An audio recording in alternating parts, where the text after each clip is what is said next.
Nous sommes aux 7e journée des plantes de Beauvais sur le stand de Terra Fertilis. Je suis aux côtés de Philippe. Bonjour Philippe. Bonjour Franck. Alors, je vois ici sur cette exposition des personnes partir avec des plantes. Ils vont les mettre en terre, mais souvent on oublie la fertilisation qui est très importante.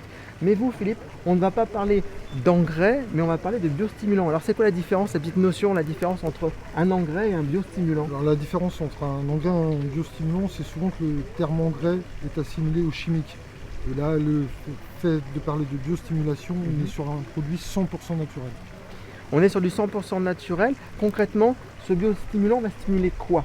Alors ce biostimulant va pouvoir stimuler les racines sur quasiment tout type de plantation.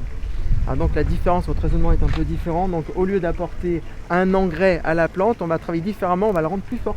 Voilà, tout à fait, une meilleure résistance. Alors je vois biostimulant pour les gazons, le potager, les arbres et arbustes, les plantes à fleurs.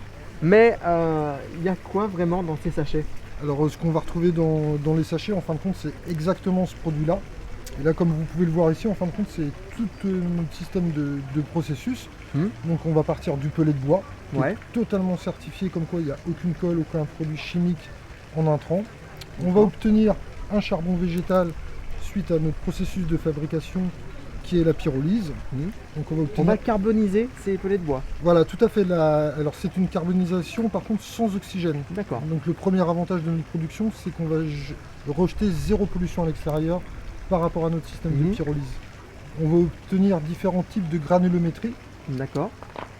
Et ensuite, on va venir injecter notre mycorhize. Alors ma première question, pourquoi différents types de granulométrie? Alors différents types de granulométrie par rapport à l'utilisation du produit en lui-même.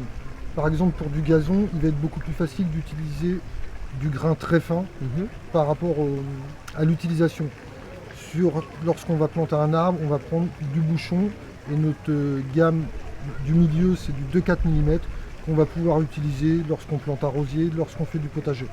Il y a une différence de teinte entre les deux, ça s'explique par quoi? Alors la différence de teinte du noir, on va passer, on va dire un petit peu au marron, c'est que là, en fin de compte, là c'est notre produit fini, où va se trouver notre mycorhize.